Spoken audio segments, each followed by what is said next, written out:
considerable effort, their 3 regiments have just finished dragging their cannons to the summit of the only hillock on the plain. All of them, soldiers and officers alike, are aware that they will be advancing shortly with no cover at all. There are no bushes, not even any shadows on this side of the river, only an empty plain that descends gently to the water. Shamil's Muslims are in a position to fire at them at will. Indeed, the Chechen horsemen are the ones who chose this spot for the meeting, mercilessly exposing the Russian troops. In the event of an incident, they are prepared to cross the Michik and massacre the flower of the army of infidels.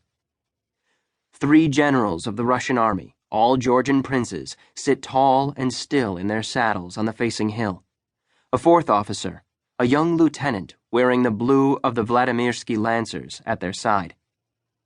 Like the 3 princes, the young man is looking through his binoculars to zero in on the warriors on the opposite bank, the other world. He searches for the master of this strange ceremony, the Imam Shamil. The Montagnard is waiting further up, away from his troops, seated beneath a huge black parasol. The young lieutenant sees only his shadow. An unseasonably hot sun shines on the ragged branches of a dead fir tree, a lone tree on the Russian shore, halfway between the Muslim and Christian camps. This is where the exchange will take place. Both armies are still. No one moves, but all are tense, ready to attack. This morning, though, no blood must flow. On the other side of the river, 35 Dagestani and Chechen Montagnards begin to ford the river, flanking the 4 wagons with their mysterious loads. The wagons teeter, threatening to overturn as the wheels sink into the rocks and mud of the riverbed. But from sandbank to islet, they manage to get across. The first wagon reaches the dead tree. One of the Imam's horsemen breaks rank, waving a banner to signal that the meeting may now proceed. The princes and the young man ride down the hill. 4 abreast, they make their way across the plain, followed by their aides-de-camp and 35 soldiers, and by a convoy of 4 other wagons carrying 40,000 rubles and 16 Chechen prisoners. The ransom. The 2 enemy groups are face to face, each warily watching the other's every move. As the princes reach the tree, they can barely make out the figures of the 23 women and children huddled inside before the Chechens close ranks around the enemy wagons. They will not allow the Russians to approach the hostages.